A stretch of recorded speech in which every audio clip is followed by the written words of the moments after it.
Bonjour les amis, salut David. Salut. Sébastien, salut. Bonjour. La dernière semaine d'émission qui oui, commence. oui. On aura fait tous les fruits et légumes qui existent sur Terre, presque. Ah non, il en reste plein et Ouais. voilà. Enfin, On en a fait beaucoup quand même. on en a fait beaucoup. On en a hein. fait Charlie, Euh, Alors, pour commencer cette dernière semaine, en ce lundi, on va parler du pignon. Oui, parce que le pignon, c'est les pins, la chaleur, la sécheresse, l'été. Ouais, on en parle beaucoup en plus de la sécheresse en ce moment. donc, Tu en ramasses des pignons.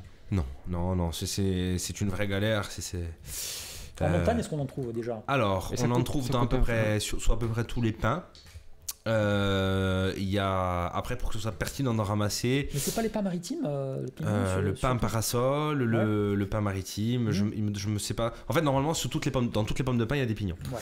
Ils sont Et- tous comestibles. Ils sont tous comestibles, c'est tous les mêmes à peu près, mais il y a le plus productif, c'est le pain parasol, et c'est le seul qui vaille la peine qu'on essaie d'en récolter parce que sinon c'est une galère. Et déjà que c'est compliqué, alors il faut ça que se cultive pas.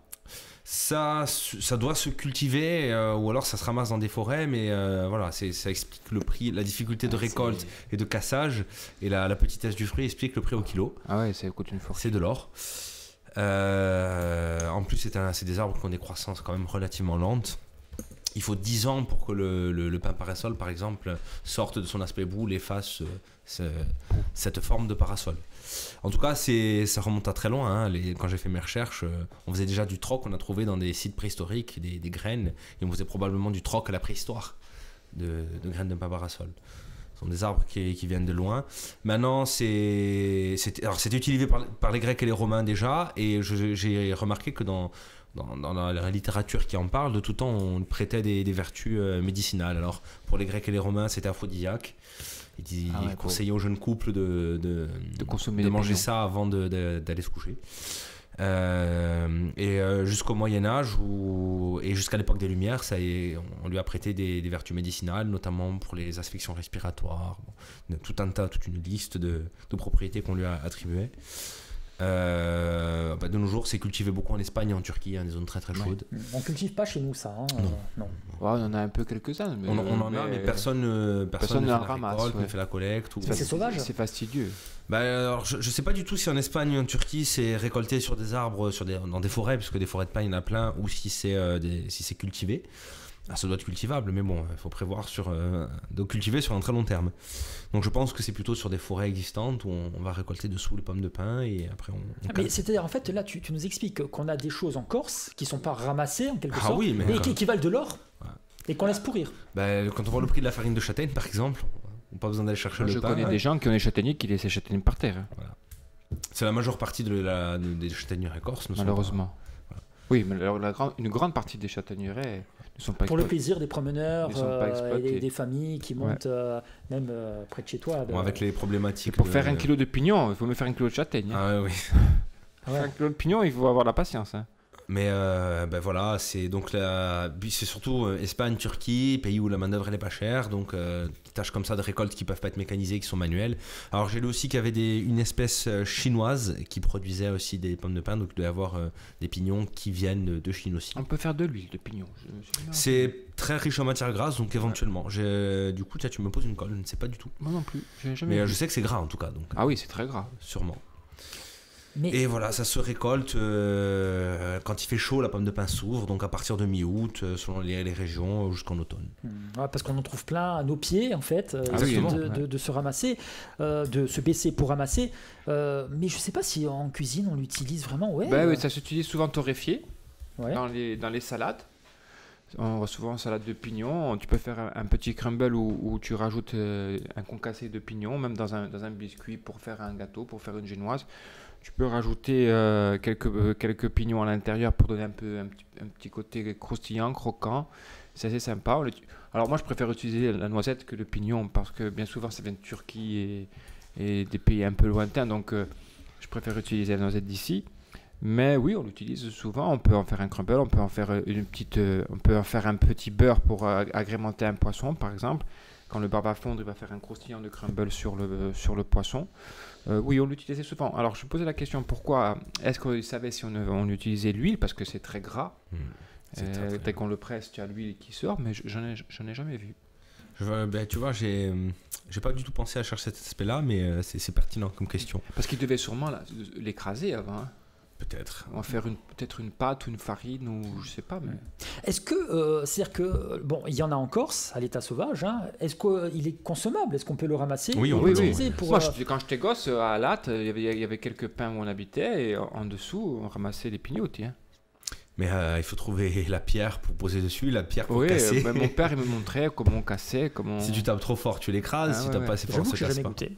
J'avoue que j'ai jamais goûté, mais bon. Ah, moi, j'en ai ramassé quelques-unes quand j'étais gosse avec mon père, quand on allait se balader. Ah, puis moi, j'ai des souvenirs d'enfance de quand on allait dans les boulangeries, il y avait les sablés avec les pignotis dessus. C'est vrai, c'est vrai, oui, Ouais, ouais. c'est vrai. Et Ouais, moi, il y en a encore qui le font. Hein. j'ai toujours aimé ça, mais c'est vrai que voilà, j'ai jamais été très patient.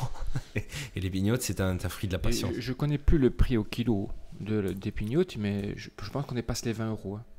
Oh oui, largement, à mon avis, Hein c'est bien plus que ça. Ça doit être comme Mais la- en gros, c'est plutôt des noisettes. C'est comme la pistache qui doit être dans les 45 euros. Non, noyauté.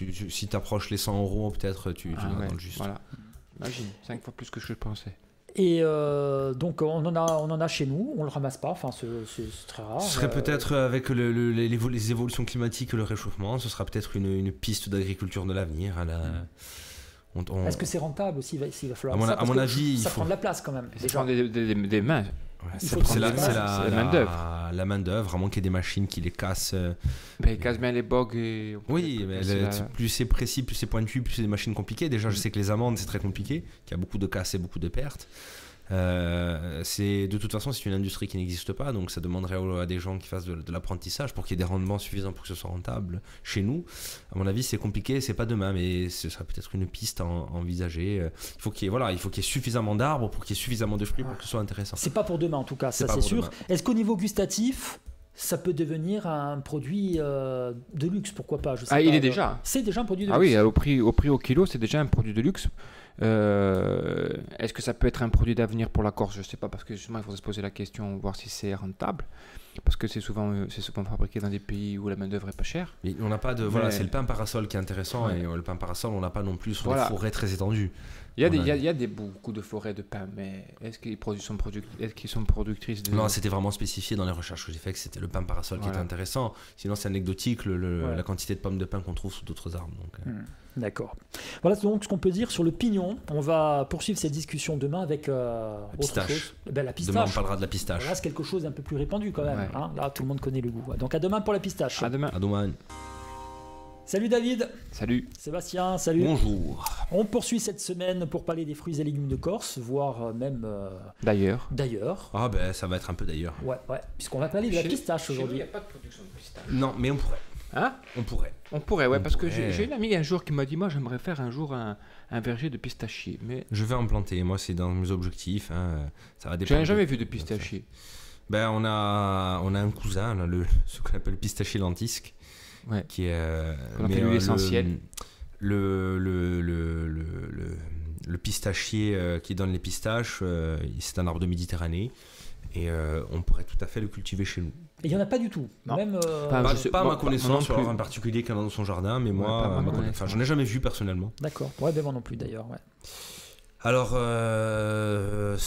la plus vieille trace, c'est moins 7000 avant Jésus-Christ en Anatolie, donc encore une fois, c'est vieux. Hein, ça fait partie de ces arbres, de ces fruits qu'on mange depuis plus loin que l'Antiquité. C'est même mentionné dans la Bible. C'est un fruit. Voilà, c'est plus, je m'en souviens plus, mais c'est pas exactement un fruit. On mange une partie de la graine. Voilà, une partie de la graine. Les 2 amandes vertes qu'on mange, c'est une partie de la graine. C'est ce tout qui le sont. temps verte. Elles sont, ouais, je pense qu'elles sont tout le temps vertes. Et, Donc il y a une petite coque hein, aussi. il y a hein. une petite coque. Ça vient du Moyen-Orient. On sait que c'est Alexandre le Grand qui les amène de la Perse jusqu'en Grèce. Ensuite, l'empereur Tibère qui les emmène en Italie et en Espagne. Donc voilà, ça a voyagé à l'Antiquité. D'ailleurs, je crois que ça s'appelait la noix de Perse ou quelque chose comme ça. Et ensuite, le développement de l'islam, ça étend la zone de culture. Et ensuite, pendant les croisades, le commerce de la pistache augmente et on en retrouve un petit peu en Europe après.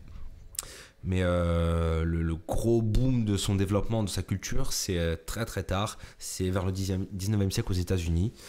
En Californie, ils se mettent à en cultiver. Et là maintenant, je crois que c'est l'un des principaux producteurs mondiaux. Voilà. Est-ce que ça n'a pas explosé par, je dirais, ce qu'on en a fait avec le chocolat, avec les sorbets, la glace, etc. Est-ce que c'est pas par ce biais-là que vraiment la pistache est devenue incontournable? Je ne sais pas si c'est l'offre ou en tout cas peut-être la facilité de culture, l'adaptation au climat, parce que Californie c'était une terre neuve et il fallait trouver des choses à cultiver. Donc peut-être ils se sont dit tiens, ça ce serait bien, c'est un produit qui est facile à cultiver, facilement valorisable, pas malade, mais voilà, les fruits, c'est un fruit à coque. En tout cas, c'est des énormes vergers là-bas.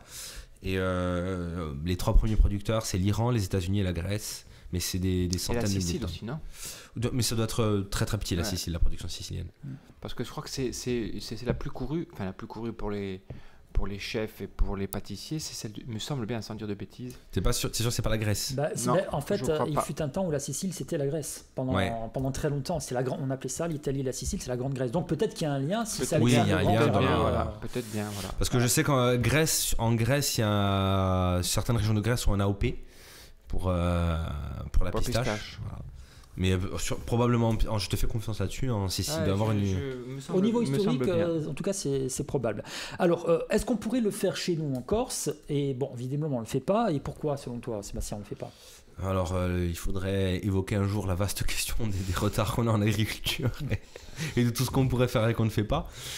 Pourquoi, allez, on refait la seconde militante. Pourquoi 99% de ce qu'on mange vient d'ailleurs? Voilà. C'est la question qu'on peut se poser.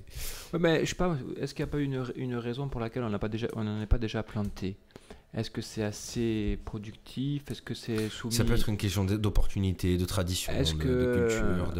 Quand tu es dans une agriculture vivrière, ça n'était pas pertinent parce que ce n'était pas un produit de consommation courante. Ouais. Maintenant qu'on n'est plus dans une agriculture vivrière et qu'on est dans une agriculture de rentabilité, de commerce, ce serait un produit pertinent. Mais il y a cette transition qui a été faite, on va dire, au XXe siècle entre l'agriculture vivrière et l'agriculture commerciale a laissé un grand blanc et une page blanche de ce qu'on pourrait faire.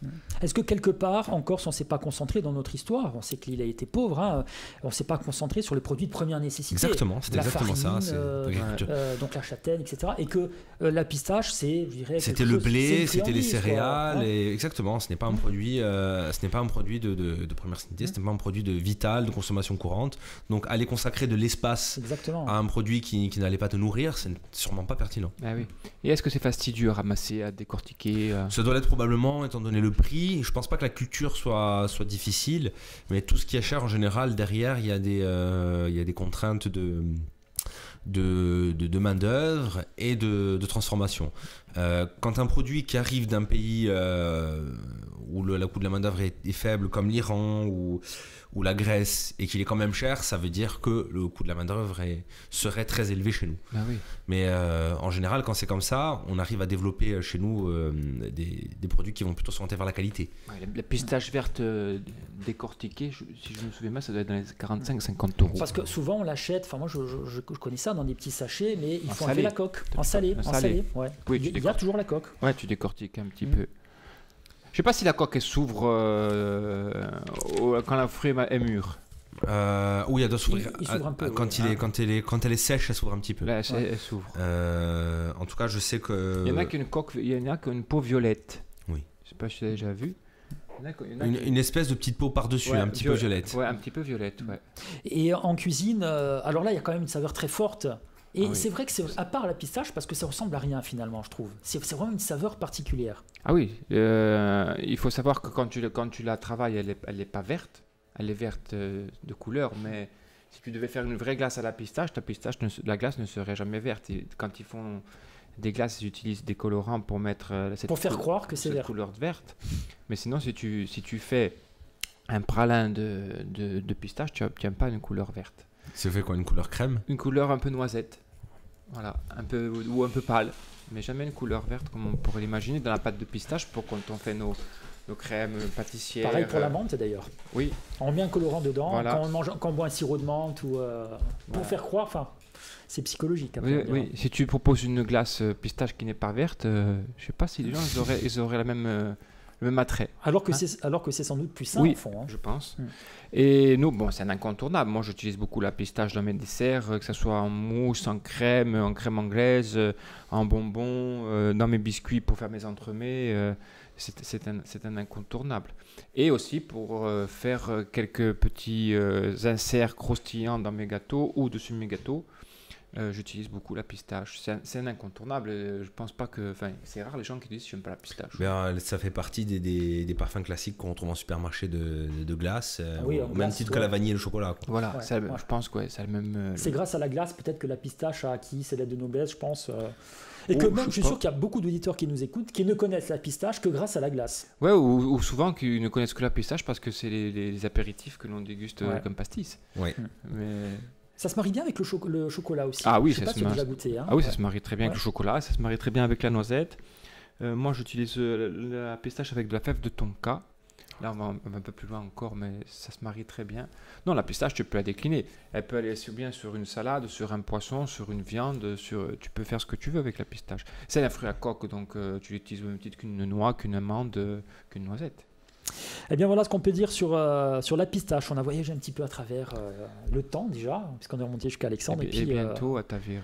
Et bientôt à Tavire, peut-être des pistaches de Tavire à bientôt, donc avec Sébastien. Je te réserverai l'entièreté de la production. Ah oui. Non mais pourquoi pas, on attend les bananes déjà, et pourquoi pas les Le, pistaches. le premier bananier pousse, bon, c'est un bananier d'ornement, donc c'est déjà ça. Et puis les bananiers qui pourraient éventuellement donner des bananes sont en culture. Bon, là c'est expérimental pour la banane, on attend de voir. Mais la pistache, en fait, par contre, là c'est sûr, on peut le faire encore. On peut le faire encore. N'importe qui peut le faire. Je sais pas si à mon altitude c'est possible, il me semble que oui, mais dans tous les cas, sur les plaines en Corse où ça gèle pas, c'est ça que je sais pas, sa résistance au gel. Le lentisque pistaché ne donne pas de pistache. Non. Ne donne pas de fruits. Oui, dans des petits fruits, mais qui sont pas Ils comestibles. ne sont pas comestibles. Allez les amis, on se donne rendez-vous demain pour À domani. notre émission du mercredi à domani. Bonjour les amis, salut Sébastien. Bonjour. Salut David. Salut. Et il nous reste plus que 3 jours pour terminer cette saison. Ah oui, c'était une belle saison quand de même. Sapour. Ah bah, on a parlé de beaucoup de choses. Hein. J'espère Énormément qu'elle de aura choses. été J'ai utile. appris énormément de choses en préparant cette émission. Grâce à nous, hein, Sébastien. Parce que c'est vrai que Sébastien prépare les émissions, contrairement à nous. Ah oui, nous on vient David. les mains dans les poches. Hein. Nous on arrive tranquillou. Alors on s'est dit pour les 3 dernières, puisque nous sommes 3, que eh bien, on allait faire les choses de façon très simple et très légère. On va tout simplement parler entre nous de nos souvenirs d'enfance concernant les jardins. On a tous vu nos parents, nos grands-parents, voire peut-être même vos arrière-grands-parents travailler le jardin, et on a sans doute des choses à raconter avec beaucoup de nostalgie. On commence par toi David. Allez, tu nous parles souvent de ton père. Ah oui, Au moi, jardin, Ah oui, etc. et mes oncles, bien entendu. Et Parce ça que continue d'ailleurs. mon grand-père et ma grand-mère du côté de mon père étaient maraîchers dans les jardins d'Emmaüs où il y avait les curés, donc juste au-dessus d'Ajaccio. Et donc mes oncles et mon père ont toujours fait le jardin, ont toujours été liés à la terre, comme du côté de ma mère de Balagne, mon grand-père qui était berger et ma grand-mère qui faisait le fromage. On avait tous un morceau de jardin pour faire vivre sa famille. Et donc on a toujours vu mes oncles, mon père travailler leur jardin, et on a toujours mangé des tomates du jardin, les courgettes, les haricots et tout ce que mon père pouvait produire du jardin. Alors tu me demandais une anecdote de jardin, j'en ai une belle. elle est pas très heureuse parce qu'elle finit un peu mal, mais Non mais vas-y, on t'écoute. alors nous étions, parce qu'on a toujours avec Jean-Pierre mon frère fait les 400 coups ensemble, mais on travaille ensemble, on a fait les 400 coups ensemble, et nous avions eu la bonne idée un jour de faire une partie de pétanque devant le jardin, et mon frère étant toujours plus fort que moi à la pétanque, plus adroit, Ton grand frère. Jean-Pierre, me faisait bisquer d'avoir perdu cette partie de boule tellement importante entre frères, qu'on en est venu à se disputer, et je ne sais pas par quelle idée, nous sommes arrivés dans le jardin. Et mon père qui avait mis au cordeau toutes ces pommes de terre bien rangées, bien alignées, il n'y avait pas un plan qui dépassait les autres. À un moment donné, dans la petite dispute que nous avons eue, mon frère m'a poussé et je suis tombé en croix dans les patates de mon père. Et bien entendu, quand je me suis relevé de là, elles étaient toutes couchées parce que tu imagines bien quand tu tombes en croix. Sébastien doit le savoir, dans des belles pommes de terre. Personne ne s'approche de mes pommes de terre. Voilà, personne ne doit s'approcher. Et je peux te croire que personne ne s'approchait de celle de mon père. Et puis nous sommes remontés tranquillement, sans rien dire à personne, bien entendu, jouer au Monopoly. Et mon père est arrivé du travail et est rentré dans son jardin et a vu le spectacle. Et en 2 temps, 3 mouvements, il est monté dans notre chambre où nous étions cachés en train de jouer au Monopoly. Et le Monopoly est passé par la fenêtre. Et bien entendu, il a su de suite que c'était nous qui avons massacré les patates. Et il nous a fait descendre dans le jardin. On a tout retravaillé dans le jardin. Pendant 15 jours, nous étions consignés à désherber le jardin à la main, à arroser tous les soirs. Et bien entendu, on l'a fait sans rouspéter. Alors voilà, c'était une anecdote qu'on se rappelle souvent avec mon frère quand on discute du jardin, parce qu'on en a ramassé une, bien sûr. Bien entendu, je me souviens que j'avais des coups de soleil, ça faisait encore mal quand ça descendait. Et on a été contraints. Maintenant, avant c'était une contrainte, maintenant c'est un plaisir de s'occuper du jardin de mon père. Donc ça a été ton premier apprentissage au jardin. Ouais, mais alors il était un peu douloureux quand même. Ouais, bon, on sent malgré tout que tu en parles avec les yeux qui brillent.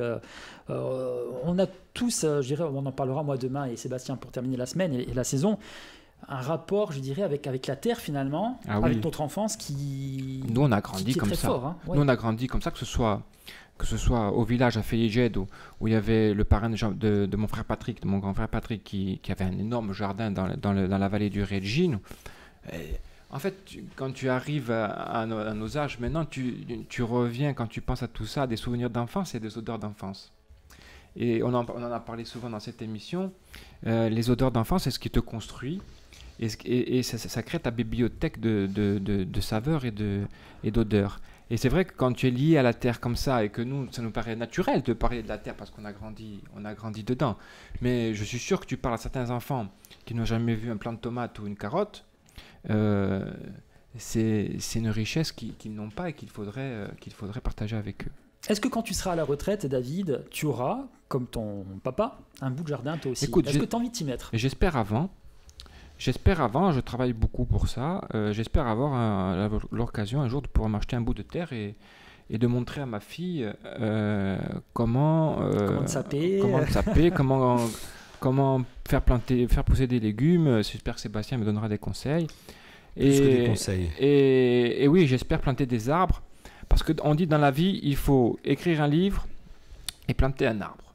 Alors, j'ai écrit un livre, j'espère planter des arbres. Voilà, donc les souvenirs de David avec son jardin qui existe encore. C'est le jardin de ton père, c'est le même aujourd'hui? Oui, c'est le même. Ah, c'est le même. Celui de mes oncles est à côté, parce que nous, on vit beaucoup en famille. Hein.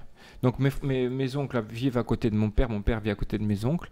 Et donc on a grandi tout ça au milieu des cerisiers, des pommes de terre, de la menthe, des poireaux, des courgettes, des haricots. Et chacun s'échange les légumes qu'ils ont, ceux qu'ils n'ont pas.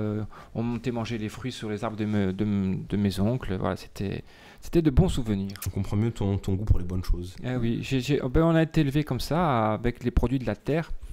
Et j'ai le regret, je le dis souvent à ma fille, j'ai le regret de ne pas avoir pu développer avec mes grands-parents leur savoir.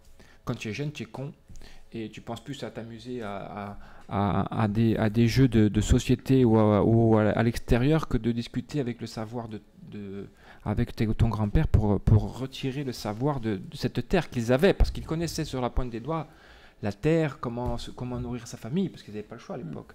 Et j'ai ce regret-là de ne pas avoir développé toutes ces discussions que j'aurais aimé maintenant partager avec mes grands-parents.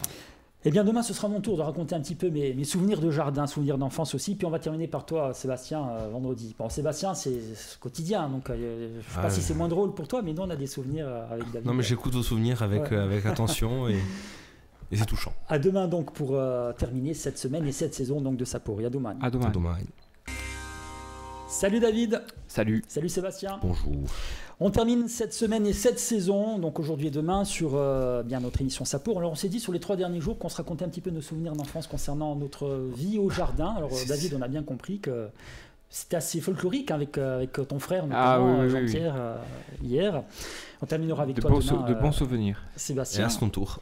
Ouais, ben là aujourd'hui c'est mon tour. Donc, alors moi je vous explique les amis, lorsque j'étais enfant, mon grand-père avait un petit bout de jardin, mon papy avait un petit bout de jardin au Finosé, pas très loin d'ailleurs du Bistrotello, David, mais à l'époque c'était la campagne complète. Ah oui, il n'y avait pas un immeuble. Il n'y avait pas un immeuble, c'était la campagne, il y avait beaucoup de cannes justement tout le long de ce fameux canal de la Gravonne. Je sais que tu aimes bien en parler des fois, Sébastien. C'est sa disparition et mon grand regret en fait. Ah, tu l'as pas connu toi, le canal de la Je Gravonne? l'ai pas connu, je l'ai juste quand j'étais plus jeune, que je faisais des débroussailles avec mon père, vu des morceaux sous les ronces qui traversent des jardins, des terrains particuliers avec les gens qui avaient envie de construire dessus en fait. Et pourquoi ils l'ont coupé d'ailleurs ce canal de la Gravonne? Ça, il existe encore, mais il y a plus d'eau qui coule. Et par endroits, ils ont construit par-dessus. Voilà, d'accord. Il a été abandonné à un moment donné. Mais lorsque j'étais môme, donc il y a quand même quelques années, ce canal était rempli d'eau. Donc il y avait la Gravonne qui coulait dedans. Et tout le long de ce canal, il y avait des maraîchers. Des gens qui travaillaient la terre, il y avait des bouts de vignes, il y avait des éleveurs. C'était un vrai lieu de vie, etc. Et donc mon grand-père travaillait un jardin là-bas. Alors dans le jardin, il y avait un peu tout, il y avait fruits, légumes, etc. Et j'ai plein de souvenirs de ce jardin. Alors moi, ce que j'aimais faire, par exemple, lorsque j'étais tout petit, alors à l'ancienne, on creusait des sillons, Sébastien. Je ne sais pas si on fait toujours comme ça. Mon père, il fait toujours comme ça. Les jardiniers, les jardiniers des autres générations, enfin la plupart des jardiniers en fait travaillent encore comme ça. Au sillon. Dès qu'on est en professionnel, on travaille plus avec des arrosages type goutte à goutte ou plus automatisés, tout simplement pour des questions de temps et de rendement. Ce serait impossible de gérer un jardin d'1 hectare avec des sillons. Rappelle-toi le temps que ça prenait. Ouais, non, mais c'est sûr. Oui, alors moi, je voyais mon grand-père en train de saper. Alors moi, ce que je faisais, j'étais à côté et en fait, dès qu'il y avait un ver de terre, il me le donnait. Ce qui fait qu'à la fin de la journée, j'avais une collection de vers de terre. Il y a un tas de vers de terre, mais énorme. Ouais, pour aller à la pêche, par exemple. Et je m'amusais avec les vers de terre, etc. Mais j'ai deux anecdotes particulières. Alors la première, c'était en plein hiver. Je me souviens, il y avait le jardin, donc fruits et légumes, mais il y avait un petit bout de vigne. C'est comme une petite colline au-dessus. On était en plein hiver, il faisait froid. Et là, j'ai dit, tu sais, papy, je vais monter en haut de la vigne. Je vais me mettre tout nu et je vais rouler dans l'herbe jusqu'en bas. Et mon grand-père il disait atteins ta tête, si tu fais ça tu vas voir la fessée, attention à toi. Et moi je monte, j'étais toujours un peu provocateur, hein. J'avais quoi, 5 ans, 6 ans. Et là je commence à me mettre tout nu, je commence à me déshabiller, tu vois. Et je vois que mon grand-père continue de bêcher, me regardait du coin de l'œil quand même. Et là je me mets à rouler dans l'herbe jusqu'en bas de la vigne. Et je me souviens que lorsque je lève la tête pour voir sa réaction, il s'avance, donc il lâche la bêche et s'avance en se relevant les manches. Alors moi, qu'est-ce que je fais? Je fais le mort. Je me mets dans l'herbe, la bouche ouverte, mais j'ai quand même pris la fessée parce que la feinte n'a pas du tout marché. Ça n'a pas dû lui plaire. Ça n'a pas dû lui plaire.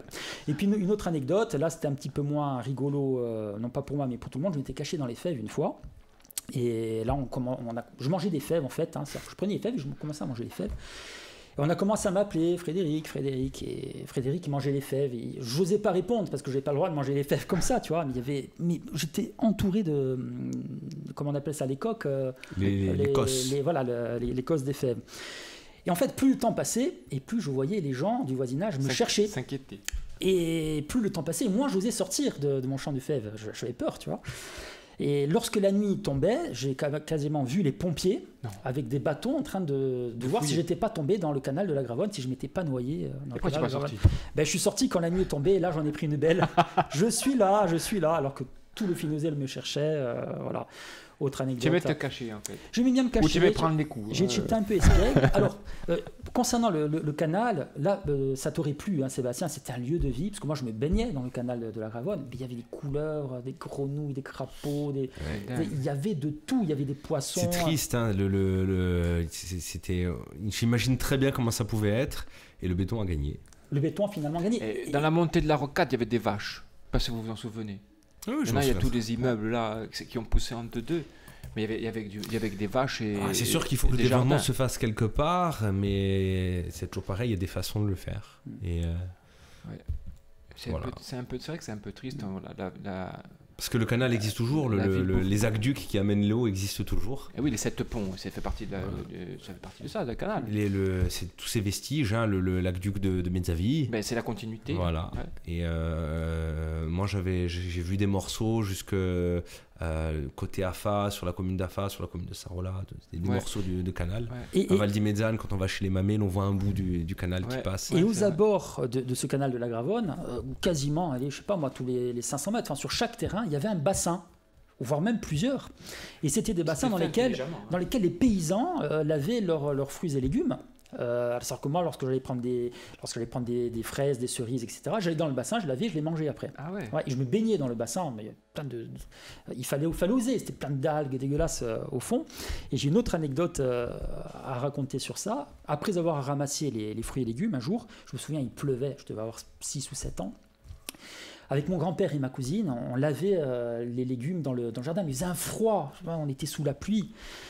Et comme je me chamaillais toujours avec ma cousine, mon grand-père nous dit « Attention, hein, s'il y en a un qui tombe dans le bassin, c'est la fessée pour tous les deux.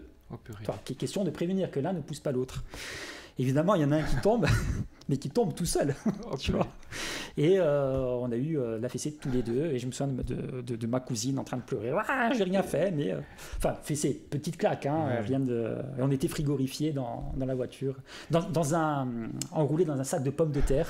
Tu sais, ce vieux sac. En jute. En train de trembler comme ça. Voilà donc, me concernant les souvenirs du jardin que je peux avoir. Et c'était à Ajaccio quasiment. C'était notre. Dans Ajaccio, ouais. Ouais, c'est bien parce que ça nous permet de nous rappeler comment ça avait pu être. Ça évoque un autre Ajaccio. Ouais. Et chacun avait son bout de jardin avant. Hein. Ah oui, bien C'était sûr. rare ceux que. Alors ils en ont fait. Je sais pas si vous avez vu. Ils ont fait des jardins vers les Cannes. Oui, des jardins partagés. Des jardins et partagés. Apparemment, ça fonctionne pas trop Oui, mal. moi, je passe souvent devant. Et... C'est une voie peut-être d'avenir pour créer du lien social. Il y a des anciens avec des jeunes, des mamans. Exactement. Qui y vont. Moi, j'ai participé récemment à une conférence sur ces thématiques-là et on sent qu'il y a quand même une volonté de la part des gens et de certaines parties du pouvoir public de lancer ça. Il faut qu'il y ait la volonté politique qui est derrière et c'est difficile, je pense, de laisser des bouts de terrain qui pourraient être très rentables en construisant un immeuble pour faire des jardins. Oui, dans la zone de Baléone, il y a encore quelques résistants, hein, avec quelques vaches et quelques foins qui poussent encore, mais combien de temps? Et je me souviens que, puisque j'habitais au Cannes, donc je montais au jardin à pied, au Finosé, donc c'était un peu plus haut que là où est la grande surface aujourd'hui, mais tout autour, il y avait des jardins. Je me souviens, à 10 mètres de chez moi, alors que j'habitais au cœur des Cannes, on faisait des poules encore. Il y avait encore des poulaillers. Hein. Ah ouais, c'est fou. Comme quoi la ville a changé, et le monde a changé. Combien? En 20 ans? Ouais. 25 ans. Voilà donc, pour mes souvenirs, ce sera à ton tour demain, Sébastien. Ah oui, je vais essayer d'être bref. Ouais.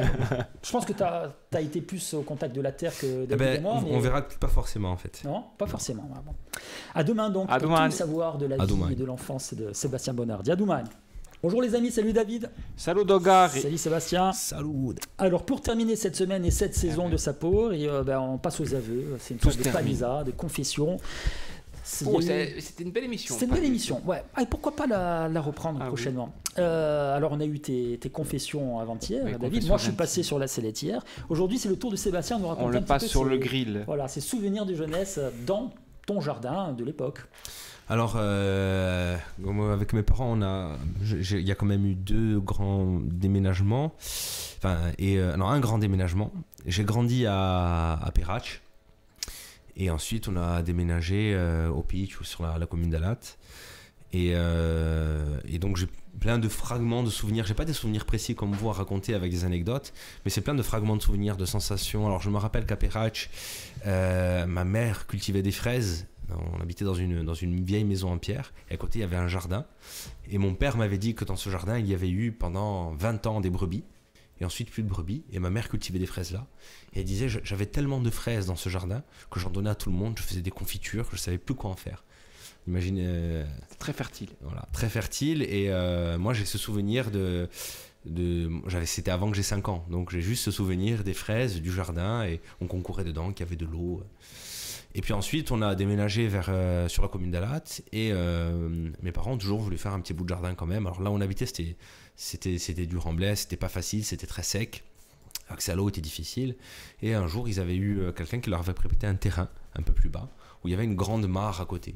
Et là encore une fois j'ai des souvenirs de cette espèce de mare vaseuse avec probablement des anguilles, en tout cas des grenouilles, des melons que ma mère avait plantés, du jardin, et effectivement déjà cette idée, ce souvenir de la pénibilité de la tâche pour ma mère, hein, qui c'est un travail fatigant, c'est toujours cette image que j'ai eue.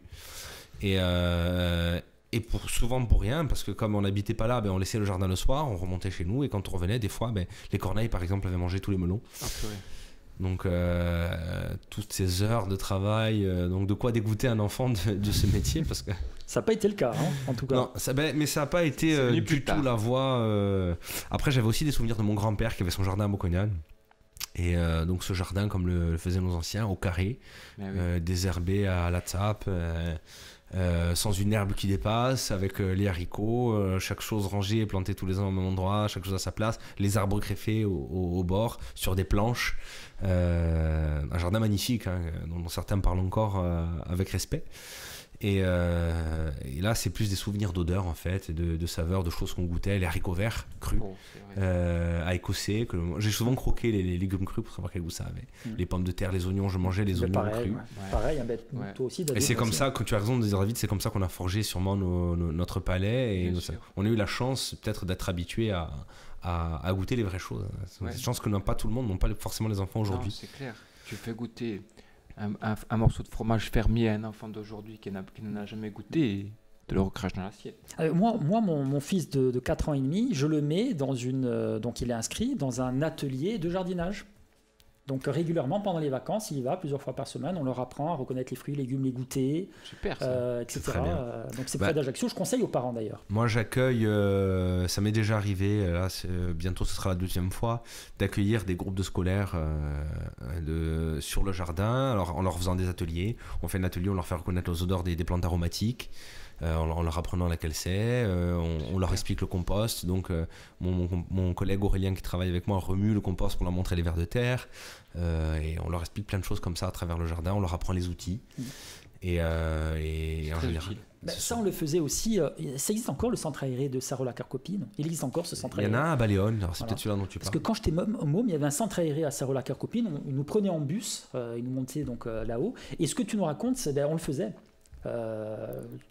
L'initiation, reconnaître les odeurs, etc. C'est primordial parce que maintenant, et comme tu dis, on a évoqué dans les autres émissions, les jardins ont reculé ou parfois ont disparu et il y a beaucoup d'enfants qui n'ont pas accès du tout à ça.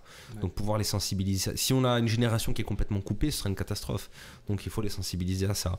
Et pour qu'eux aussi puissent se recréer cette gamme de saveurs, ces souvenirs. Moi, j'ai des odeurs parfois en me concentrant, je pense que je peux les sentir là. La menthe pouliot, quand on montait voir mon grand-père, il suffisait que la roue de la voiture touche le bord de la route, le champ était plein de menthe pouliot et tout le champ sentait la menthe pouliot. L'odeur des légumes récoltés qu'on vient de récolter, qu'on pose dans la maison, cette odeur de soupe ou cette odeur de ratatouille, même avant qu'elle soit cuisinée, simplement l'odeur des légumes les uns avec les autres, l'odeur de la feuille de tomate, le toucher des velus, des aubergines ou des courgettes. Mais c'est vrai que Sébastien a raison sur le côté mémoire au niveau des odeurs. Enfin, j'ai l'impression que c'est très développé parce que ce que tu dis, je pense que tout le monde le ressent. On garde en mémoire les odeurs, c'est vraiment inscrit. Surtout moi je pense qu'il faut que ce soit quand c'est associé à quelque chose de marquant, au plaisir, à des souvenirs forts de l'enfance. Moi c'est des souvenirs, c'était plutôt agréable quand on montait voir mon grand-père, l'endroit est quand même assez exceptionnel, le Bousse à Bocognane avec la vue sur la montagne, ça avait un côté presque, mes souvenirs de petit c'est un côté magique. Et, avec ces arbres, ce prunier avec 2 variétés de prunes, un abricot greffé dessus, donc sur le même arbre 3 fruits différents, c'est de la sorcellerie quand on est petit. Et voilà, mais mes souvenirs, à défaut d'anecdotes précises, c'est vraiment toute une gamme de sensations, d'images vraiment fortes, d'images que je peux revoir. Là, je me concentre, je les revois. Les fraises, les oignons dans la cagette, avec les pommes de terre, tous les légumes côte à côte, ramenés dans la maison, puis cette odeur, voilà, c'est cette odeur qu'il y avait chez mon arrière-grand-mère, cette odeur qu'il y avait chez mon grand-oncle, cette odeur des légumes frais. Dans les caves aussi, quand tu descendais, qu'ils avaient les pommes de terre qui restaient. C'est vrai qu'il y a beaucoup d'odeurs dans les caves. Accroché sur exactement. Un clou. C'est vrai. Et c'est ces odeurs-là que moi, je pense inconsciemment, j'ai dû vouloir retrouver en faisant les jardins que j'essaie de faire. Et voilà, c'est indispensable d'essayer maintenant aux enfants d'aujourd'hui de leur faire connaître ces sensations-là pour que le rapport qu'ils aient à l'aliment, ce soit pas le supermarché. Dans les caves, moi, l'odeur vraiment qui m'a marqué, c'est plus le fromage, par contre. Ah ouais. La charcuterie, le fromage. Là, enfin moi, la première chose qui me vient, c'est surtout le fromage. L'odeur du fromage. Moi, c'est plutôt l'odeur des légumes qu'on y a laissés et des outils, parce qu'ils mettaient leurs outils dans les outils. Ils sentaient la terre et la rouille. La terre et la rouille, exactement. Est-ce que, d'après toi, on va conclure sur ça, Sébastien, est-ce que le métier que tu fais aujourd'hui, ça vient un peu de là aussi, ou est-ce que c'est Alors, ça vient de là, mais le là, c'est ce contact. J'ai vécu tout le temps à la campagne, que ce soit à Perrache, au Pic ou quand on allait voir mon grand-père. J'ai vécu à la campagne, un peu en allant me promener dans le maquis avec mon chien. Et c'est l'attachement à l'écologie au sens noble du terme. C'est plus militant ton truc. En fait, c'est militant. que nostalgique. Quand on veut revenir, quand on a ses convictions écologiques, la première chose à défendre, la base de tout, c'est l'alimentation. Donc demain, tu croises Trump dans la rue. On va discuter un petit peu. Je vais lui faire goûter des fraises. Peut-être que je ferai changer d'avis. Non, mais bon. Bref, ça, c'est un autre débat. Les amis, l'émission est terminée. La saison de Sapour est terminée. On s'embrasse, tous les trois. Moi, je passe un super moment avec vous deux. Moi aussi, c'était une super année. Voilà. Super année. Merci à vous de ce beau partage. On va souhaiter de bonnes vacances à nos auditeurs. À Anto aussi. Anto, merci. Merci pour cette technique. Merci. De haute voltige. Merci pour tes interventions pertinentes. Oui, surtout. Merci pour tes magagnes. Merci. Et tes blagues pourries. Et pour la recette du burger Tognette aussi, qu'on n'oubliera pas. Marque déposée. Allez, on se souhaite bonnes vacances et à très bientôt. Après.